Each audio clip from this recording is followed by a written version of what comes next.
অন্ধকার যখন ঘনিয়ে আসে, কিছু জায়গা নিঃশব্দে জেগে ওঠে। ঘনশ্যামপুর, একটি পরিত্যক্ত গ্রাম, যেখানে রাত হলেই বাতাস জমে যায়, আর প্রতিধ্বনিত হয় এক অজানা, হৃদয়বিদারক চিৎকার। একজন ইউটিউবার, অর্ণব, সাহস করে সেখানে রাত কাটাতে গিয়ে নিখোঁজ। তারপর আর কেউ সেদিকে পা বাড়ায়নি। তবে এখন তার বন্ধু রুদ্র সেই রহস্যভেদে নামছে। কিন্তু সে জানে না, এই অন্ধকার শুধু নিস্তব্ধ নয়, এটা জ্যান্ত। এখানে প্রত্যেকটা শব্দ, প্রত্যেকটা ছায়া অপেক্ষা করে আরেকজন শাসির জন্য। তুমি কি সাহস করে শুনবে এই ভয়ঙ্কর রাতের গল্প? আমার নাম অর্ণব। ভুতুড়ে কাহিনী আমার অনেক দিনের পছন্দ। কিন্তু এক রাতে যেটা ঘটল, সেটা কেবল একটা গল্প না, সেটা আমার জীবনের সবচেয়ে ভয়াবহ অভিজ্ঞতা। ঘটনাটা শুরু হয়েছিল এক রহস্যময়ী আমন্ত্রণ থেকে। আমার ইউটিউব চ্যানেল অন্ধকারের গল্প এ আমি রেগুলার ভূতের গল্প শেয়ার করি, কিন্তু এবার ঠিক করলাম নিজে গিয়ে রাত কাটাবো একটা ভুতুড়ে জায়গায়। হ্যাঁ, ঠিক শুনছ, নিজের চোখে না দেখলে বিশ্বাস হবে না। এই ভেবে বেরিয়ে পড়লাম সেই জায়গাটার খোঁজে, যার নাম শুনলেই গ্রামের মানুষ আঁতকে ওঠে। জায়গাটার নাম চর ঘনশ্যামপুর, একটা ফেলে রাখা নদীর চর। দিনের বেলাতেও সেখানে কেউ যায় না, আর রাতের কথা কেউ মুখেও আনে না, কারণ তারা বলে ওইখানে রাতে কেউ গেলে আর ফিরে আসে না। কি বলবো, গায়ে কাটা দিয়ে ওঠে।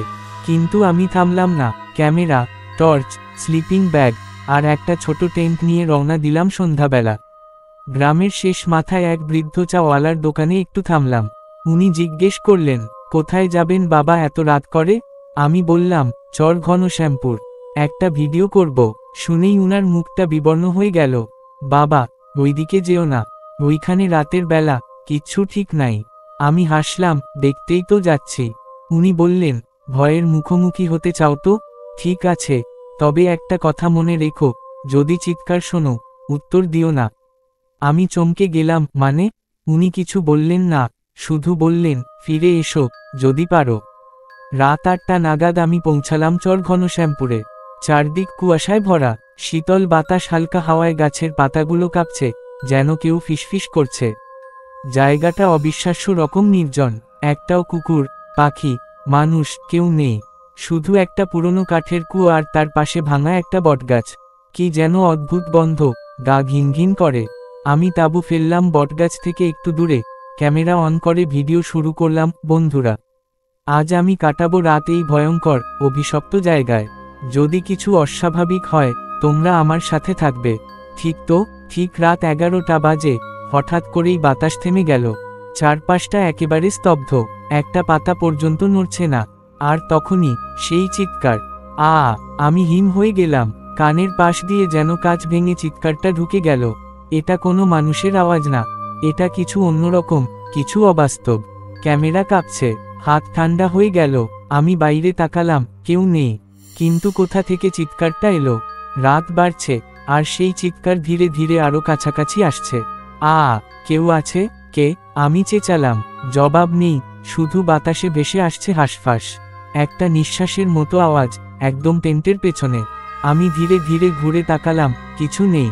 কিন্তু টেন্টটা যেন ধীরে ধীরে কাঁপছে। কে যেন চাপ দিচ্ছে বাইরে থেকে। হঠাৎ টেন্টের ওপর পেছনের অংশে আঁচড়ের দাগ। 1টা, 2টা, 3টা, একদম ধারালো। আমি চিৎকার দিয়ে টর্চ অন করলাম। কিছু নেই, শুধু সেই গন্ধটা আরও তীব্র। ক্যামেরা বলছে 1টা 47 মিনিট, এখনো অনেক রাত বাকি। 2টা 15। আমি টেন্ট থেকে বেরিয়ে পড়লাম। আর থাকতে পারছিলাম না, দৌড়ে গেলাম কুয়োর দিকে। কিন্তু হঠাৎ থমকে গেলাম। বটগাছের নিচে একটা মেয়ের ছায়া, চুল গাছ পর্যন্ত লম্বা, গায়ে সাদা কিছু, মাথা নিচু। আমি চেঁচিয়ে বললাম, কে তুমি? কই থেকে এসেছ? সে ধীরে ধীরে মাথা তুলল, কিন্তু মুখ নেই। একটা ফাঁকা গহর। আমি দম আটকে গেল, পা চলছিল না, ঘাড় থেকে ঠান্ডা জল নেমে গেল পিঠ বেয়ে। হঠাৎ করে গাছের দিকে তাকালাম, আরেকটা ছায়া। এবার একজন বৃদ্ধা, হাতে একটা লাঠি, তাকিয়ে আছে আমার দিকে। চিৎকার করে উঠলাম, কে আছো? প্লিজ চলে যাও। কিন্তু তারা শুধু দাঁড়িয়ে, একদৃষ্টিতে আমার দিকে তাকিয়ে, এবং হাঁটতে শুরু করলো। আমি দৌড়ে টেন্টে ফিরে এলাম, দরজা আটকে বসে রইলাম কোণে। চিৎকার করছি, কাঁদছি, ভুল করলাম, প্লিজ কেউ থাকলে আমাকে বাঁচাও। রাত 3টা 33 মিনিট। ক্যামেরা এখনো চালু, আমার হাত কাঁপছে। ঠিক তখনই টেন্টের দরজায় ঠক ঠক ঠক। আমি বললাম, কে? একটা গলা কানে কানে একদম শান্তভাবে বলল, তুমি তো বলেছিলে ভয়কে দেখতে চাও, এবার দেখো। আমি আর কিছু মনে করতে পারছিলাম না। গাহিম চোখ ঘোলা হয়ে এল। হঠাৎ করে বাইরের আলো ফ্ল্যাশ করল। আমি জ্ঞান হারালাম। চোখ খুলতেই দেখলাম আমি গ্রামের সেই চায়ের দোকানে। আমার ক্যামেরা আমার পাশে, টেন্ট ছেঁড়া, জামাকাপড় কাদা মাখা। বৃদ্ধ চাওয়ালা পাশে বসে বললেন, বলেছিলাম তো বাবা, যদি পারো ফিরো। তুমি পেরেছ, কিন্তু যারা ফিরতে পারে না তারা ওই বটগাছেই থাকে। আমি চুপ, কিছু বলতে পারছিলাম না, শুধু ক্যামেরাটা হাতে তুলে প্লে করলাম। শেষ 30 সেকেন্ডে স্পষ্ট দেখা গেল বটগাছের ছায়া থেকে বেরিয়ে আসছে একটা মেয়ে, মুখহীন, সাদা পোশাক, আর তার পেছনে ভেসে আছে সেই শব্দ, ফিরে এসো না। সেই আওয়াজ এখনো বেঁচে আছে। সেদিন থেকে কতদিন কেটে গেছে জানো? 3 মাস। 3 মাস ধরে আমি রাতে ঘুমাতে পারি না। চোখ বন্ধ করলেই সেই মুখহীন মেয়েটা সামনে দাঁড়িয়ে থাকে। চিৎকারটা, না, সেটা এখনো থামে না। মাঝে মাঝে গভীর রাতে আমার জানালার বাইরে থেকে শোনা যায়। কি ভয়াবহ না! আমার বাড়ি এখন একটা জেলখানা হয়ে গেছে। মা বুঝতে পারছে আমি বদলে গেছি। বাবা একরকম আতঙ্কে কথা বলেন না, আর আমি ভয় থেকে পালাতে পালাতে আবার ফিরে যাচ্ছি। তোমার মনে হচ্ছে আমি পাগল। হয়তো তাই, কিন্তু বুঝতে পারছো না, কিছু একটা আমাকে টেনে নিচ্ছে। যেমন কোনো খেয়ালি ছায়া বলছে, তুমি তো বলেছিলে অজানাকে জানতে চাও, তাহলে এসো আবার, এবার চূড়ান্ত দেখা হবে। শেষবার ক্যামেরায় ধরা পড়েছিল যে মুখহীন ছায়া, সেটা আমি এডিট করে ইউটিউবে দিইনি। কারণ ওই ক্লিপটা নিজে নিজেই রাত 3:33 চালু হয়ে যায়। ভাবতে পারো, আমার ল্যাপটপ অফ থাকা অবস্থায় ক্লিপ চলতে থাকে, আর শেষ হলে আবার শুরু। একদিন শুধু একটা লাইন দেখা গেল স্ক্রিনে, আমরা এখনো খেলিনি অর্ণব।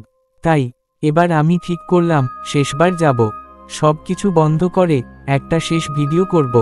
যদি ফেরত আসি তাহলে তোমরা জানবে আমি জিতেছি, আর যদি না ফিরি তাহলে এই ভিডিওটাই আমার শেষ কণ্ঠ, আমার শেষ গল্প। পুরনো পথ, সেই ভাঙা চায়ের দোকান। বৃদ্ধ চাওয়ালা এবার আর কথা বললেন না, শুধু কাপা হাতে একটা মাটির প্রদীপ এগিয়ে দিলেন। এটা রাখো, আলো নিভলে জানবে তুমি একা নও। আমি কাপা হাতে নিলাম প্রদীপটা। মনে হলো উনার চোখে জল, নাকি আমি ভুল দেখলাম।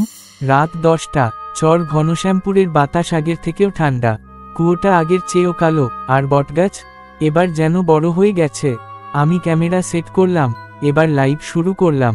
বন্ধুরা, আজ আমি আবার এসেছি, শেষবার। যদি আজ ফেরত না যাই তাহলে